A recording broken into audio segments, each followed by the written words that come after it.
हमारे पास एक ऐसी टीम है जो इस टूर्नामेंट के अंदर किसी को भी हरा सकती है। हम ये टूर्नामेंट जीतने के लिए आए हैं और हम पूरी कोशिश करेंगे कि हम पहले ही मैच में इंडिया को हरा दें। जी हां, कुछ ऐसी बात कही थी बांग्लादेश के कप्तान नजमुल हुसैन शांतो ने। नजमुल हुसैन शांतो और बांग्लादेश की टीम पूरी तरह से कॉन्फिडेंट थी कि उनके पास एक स्ट्रॉन्ग टीम है, एक अच्छी टीम है, बहुत सारे मैच विनर्स हैं और वो इंडिया को हरा सकते हैं, वो टूर्नामेंट जीत सकते हैं। पर आई थिंक पहले ही मैच में बांग्लादेश को समझ आ गया होगा कि ना इंडिया को हराना आसान है, ना ये टूर्नामेंट जीतना आसान है, क्योंकि यहां पे सब जीतने के लिए आए हैं।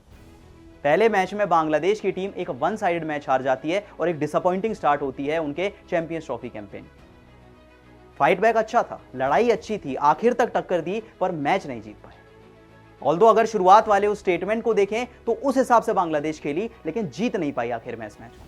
पहले समरी की बात कर लेते हैं, क्योंकि पहले बांग्लादेश की टीम बैटिंग करने आती है और 49 ओवर्स में 228 बना पाती है। वैसे आप कहेंगे कि 228 रन कोई बहुत ज्यादा नहीं थे, लग ही रहा था कि हार जाएंगे, पर यह बात जानते हुए कि एक टाइम पे बांग्लादेश के 35 पे 5 हो गए, पूरा टॉप ऑर्डर फ्लॉप हो चुका था।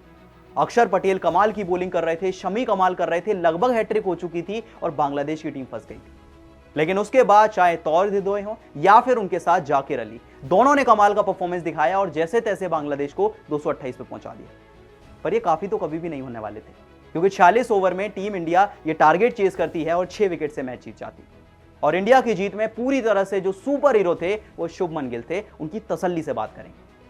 पहले अगर इंडियन टीम की बात करें तो ये विनिंग स्ट्रीक जो है 4 मैच ही हो चुकी है, क्योंकि 3 मैच आप पहले इंग्लैंड को हरा कर आए हैं और अब इस मैच में आपने बांग्लादेश को हरा दिया।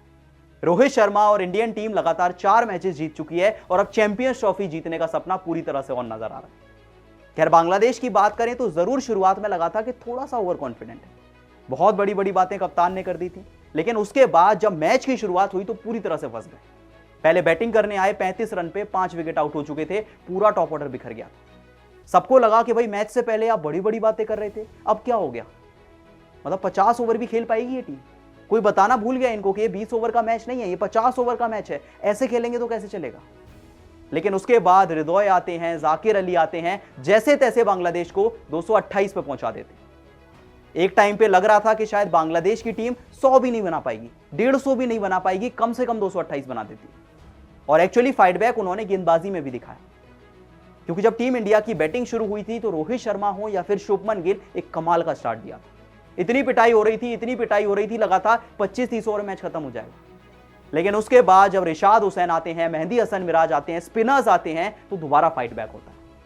बांग्लादेश की टीम बता देती है कि प्लेयर्स उनके पास अच्छे हैं, लड़ाई वो करना जानते हैं और आखिर तक उन्होंने लड़ाई की, पर शुभमन गिल के सामने नहीं टिक पाए, क्योंकि आज दिन शुभमन गिल का था। शुभमन गिल आते हैं, पहली बॉल से बैटिंग करते हैं, आखिरी बॉल तक रुकते हैं और मैच जिताकर बाहर आते हैं। 129 बॉल पे 101 नॉट आउट, 9 चौके लगाए, 2 छक्के लगाए और क्या कमाल की पारी शुभमन गिल ने की। मतलब अब तो उनको रोकना ही नामुमकिन हो गया है। पहले इंग्लैंड सीरीज हमने देखी थी, अब हम चैंपियंस ट्रॉफी देख रहे हैं, कोई उन्हें रोक ही नहीं पा रहा है।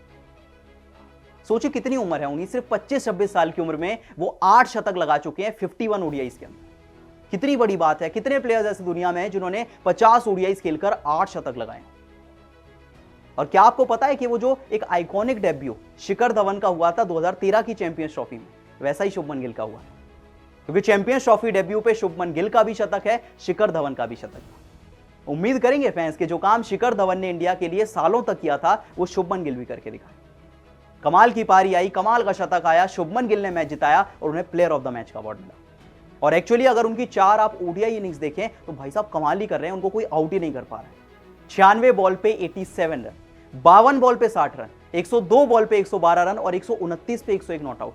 नंबर 1 बन चुके हैं और एक रीजन है क्यों नंबर 1 बने, रूल कर रहे हैं ओडीआईस को, कोई आसपास भी नहीं है शुभमन गिल के। 8 शतक लगा चुके हैं, 5 टेस्ट शतक लगा चुके हैं, एक T20 100 लगा चुके हैं, भाई साहब 14 सेंचुरीज हो चुकी हैं।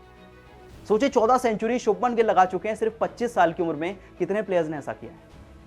बहुत प्लेयर्स ने नहीं किया है, शुभमन गिल कर चुके हैं। ओडीआई क्रिकेट के नंबर 1 बैटर है, लगभग 2688 रन बना चुके हैं 62 के एवरेज के साथ। सोचिए 62 का एवरेज मेंटेन करना, 100 का स्ट्राइक रेट मेंटेन करना और लगभग 2500 रन बनाना, मतलब आई थिंक जितनी तारीफ की जाए उतनी कम है।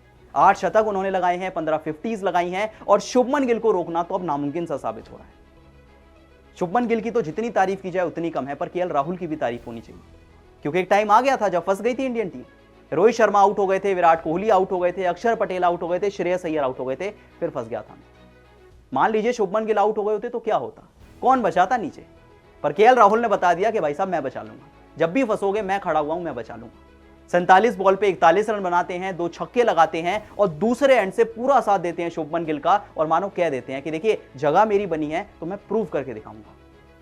ऐसे ही गौतम गंभीर मुझे बैक नहीं कर रहा है, मेरे अंदर एबिलिटी है, मैं नीचे आकर रोक सकता हूं, मैं रन भी बना सकता हूं, मैं पार्टनरशिप भी बना सकता हूं, मैं मैच जिता के दे सकता हूं। तो आखिर में रोहित शर्मा ने कमाल किया, केएल राहुल ने कमाल किया, शुभमन गिल ने शतक लगाया और टीम इंडिया की एक डोमिनेटिंग विन हुई और एक डोमिनेटिंग शुरुआत हुई चैंपियंस ट्रॉफी में। क्या आपको लग रहा है कि इंडियन टीम चैंपियंस ट्रॉफी जीत सकती है? क्योंकि टीम इंडिया का पूरा टॉप ऑर्डर फॉर्म में, मोहम्मद शमी फॉर्म में आ चुके हैं, अक्षर पटेल फॉर्म में, रविंद्र जडेजा फॉर्म में है। वो वाइब्स आ रही है ना, वाइब्स आ रही है कि नहीं 2023 ओडीआई वर्ल्ड कप की? क्या जीत रही है टीम इंडिया चैंपियंस ट्रॉफी? बताइए कमेंट सेक्शन में।